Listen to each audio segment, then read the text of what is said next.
Before the earth took form, before the first breath of humanity stirred the dust of Eden, there was a rebellion, not among mortals, but among the highest echelons of heaven itself. A betrayal so profound that it would fracture the celestial order and cast shadows across all of creation. This is the story of the greatest fall in cosmic history, the rebellion of Lucifer, the shining one who dared to lift his throne above the stars of God. To understand the depth of this transgression, we must first comprehend what Lucifer was before pride corrupted his heart. The prophet Ezekiel, in a passage that many scholars believe speaks beyond earthly kings to the spiritual power behind them, describes a being of unparalleled magnificence. He was called the anointed cherub who covers, a guardian angel of the highest order, ordained by God himself for a sacred purpose. Lucifer was described as the seal of perfection, full of wisdom and perfect in beauty. Every precious stone adorned him: sardius, topaz, diamond, beryl, onyx, jasper, sapphire, emerald, and carbuncle. These were not mere decorations but manifestations of his glory, prepared on the very day he was created. He walked among the fiery stones on the holy mountain of God, dwelling in a realm of divine radiance that human eyes cannot fathom. Cherubim serve as guardians and protectors in Scripture, depicted with wings that overshadow sacred spaces. In the earthly tabernacle, golden cherubim spread their wings over the Ark of the Covenant, the very place where God's presence dwelled between them. Lucifer held this position not in a man-made sanctuary, but in the true dwelling place of the Almighty, walking in the midst of fire and glory, entrusted with guarding the very holiness of God. He was blameless, perfected. His ways from the day he was created. No sin existed in him initially. He was created in righteousness and remained so until wickedness was found within him.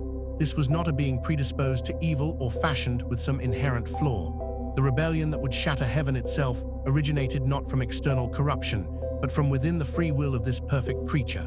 This is what makes his fall so incomprehensible and so terrible. It did not creep in from outside. It was self-generated, birthed in the heart of beauty itself. The prophet Isaiah records what can only be described as the manifesto of cosmic insurrection. In a passage directed to the king of Babylon, but widely understood to extend beyond human royalty to the spiritual force behind earthly thrones, we hear the voice of prideful ambition that would bring about the first sin in all creation. 5 times Lucifer declared his intent to ascend into heaven, to exalt his throne above the stars of God, to sit on the Mount of Congregation, to ascend above the heights of the clouds, and to make himself like the Most High. Consider the audacity of each declaration. I will ascend into heaven, as if he were not already there, already dwelling in the presence of the Almighty. But proximity was not enough. He wanted ascendancy. He wanted to rise above his station, to climb higher than the position God had ordained for him. I will exalt my throne above the stars of God. Stars in Jewish literature often symbolize angels, as both are called the hosts of heaven. This was not merely a declaration of personal ambition, but a promise to elevate himself above all other angelic beings, to rule over those who were his equals, to dominate the celestial hierarchy. I will sit on the Mount of the Congregation, on the farthest sides of the north. This refers to the seat of divine authority, the place where God himself presides over the council of heaven. Lucifer was not content to serve near the throne. He wanted to occupy it. He wanted the worship, the honor, the glory that belongs to God alone to be redirected toward himself. I will ascend above the heights of the clouds. Throughout Scripture, clouds represent the glory and presence of God. Moses encountered God in the thick cloud on Mount Sinai. The pillar of cloud led Israel through the wilderness. Jesus ascended into heaven on a cloud. To rise above the clouds is to position oneself above the manifest presence of the divine. And finally, the declaration that sums up all the others: I will be like the Most High, not to reflect God's character, not to serve God's purposes, but to be God, to possess his authority, his worship, his very essence. This pride represents the actual beginning of sin in the universe, preceding the fall of Adam by an indeterminate time. What transformed this perfect being into a rebel? His heart became lifted up because of his beauty, and he corrupted his wisdom for the sake of his splendor. The very gifts God had bestowed upon him became the instruments of his downfall. His magnificence, which should have inspired worship toward the Creator, instead turned his gaze inward. He fell in love with his own reflection, and in that moment of cosmic narcissism, the first sin was conceived. Theologians have long wrestled with how sin could originate in a perfect being dwelling in a perfect environment. The answer lies in the nature of freedom itself. Sin originated in the free will of Lucifer, in which, with a full understanding of the issues involved, he chose to rebel against the Creator. This was no accident, no moment of confusion or weakness. It was a calculated decision made with full knowledge of its consequences, and it would tear heaven apart. When rebellion takes root, it spreads.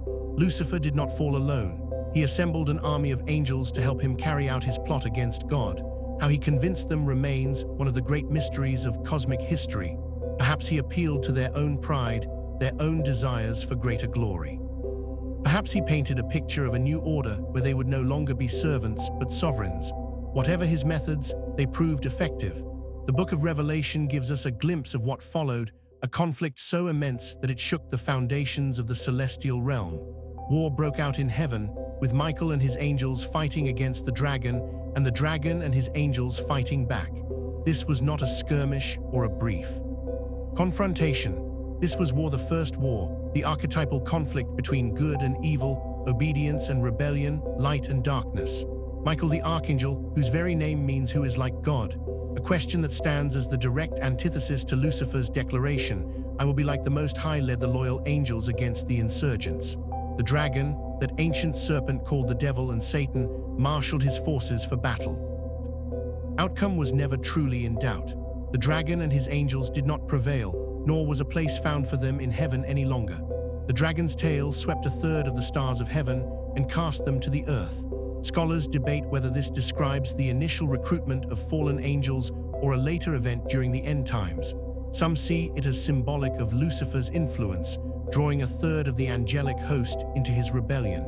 Others argue that Revelation describes a future battle when Satan will be finally and completely expelled from even limited access to the heavenly realms.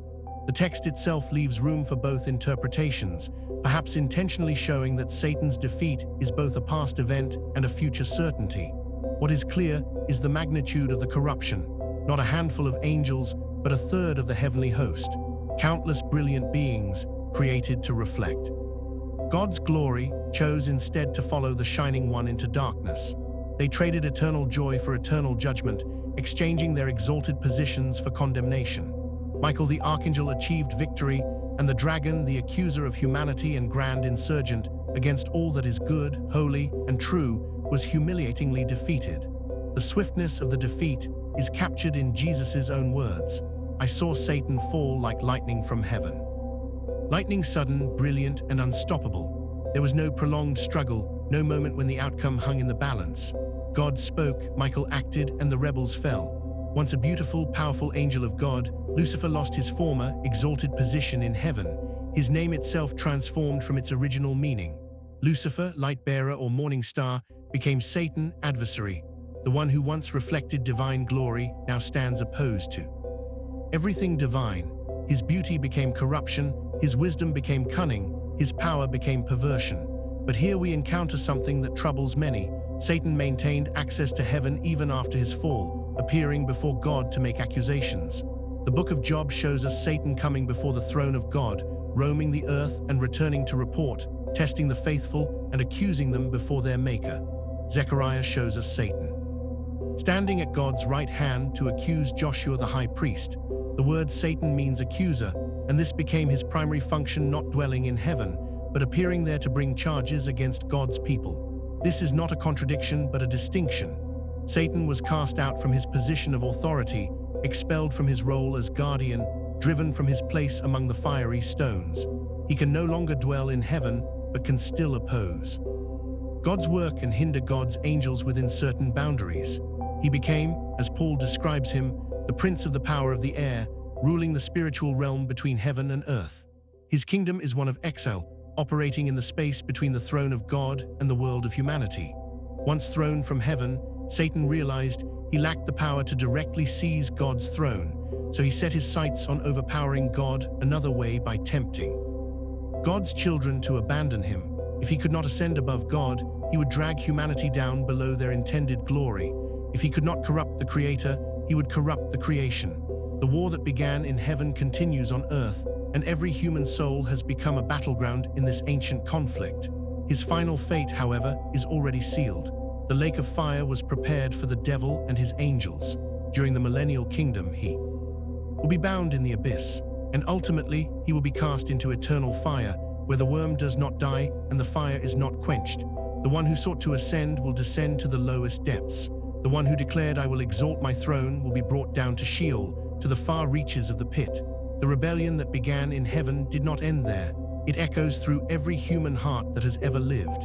When the serpent approached Eve in the garden, he used the same temptation that had corrupted his own heart. "You will be like God." The same pride that transformed an angel into a devil now infected humanity. And from that moment until this, every sin can be traced back to that first cosmic rebellion's decision to enthrone self above Creator, to believe the lie that we know better than God, that we deserve more than what He has given, that we should be worshipped rather than worshippers. The story of Lucifer's fall is not ancient history. It is present reality. The same spiritual forces that waged war in heaven wage war in the hearts of men and women today. The same accuser who stood before God to accuse Job stands ready to accuse you. The same deceiver who promised exaltation through rebellion still whispers that autonomy is greater than obedience, that self-determination trumps divine design.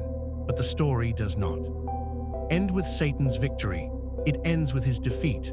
The war in heaven foreshadows the ultimate war described at the end of Revelation, when Satan and all his forces will be thrown into the lake of fire, never to threaten God's people again. The victory Michael won in heaven will be consummated on earth when Christ returns in glory. So what does this ancient rebellion mean for us today? It reminds us that pride remains the deadliest of sins, the root from which all other sins grow. It warns us that beauty, wisdom, and power gifts from God can become instruments of our destruction if we turn them inward rather than upward. It reveals that spiritual warfare is not metaphor but reality, that unseen forces wage war for human souls, and that the outcome of this war has already been decided by the one who cast lightning from heaven. Consider this: if a perfect being in a perfect environment could fall through pride, how much more vigilant must we be? If angels of such glory could be corrupted by self-love, how dangerous is the pride that lurks in our own hearts? As you reflect on this ancient war, ask yourself, what thrones are you tempted to build in your own life?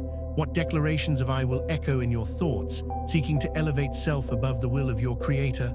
Share your thoughts in the comments below. And if this exploration into the darkest chapter of cosmic history has impacted you, consider subscribing to this channel. Hit that like button and join us as we continue to uncover the forbidden knowledge that illuminates the unseen war still raging around us.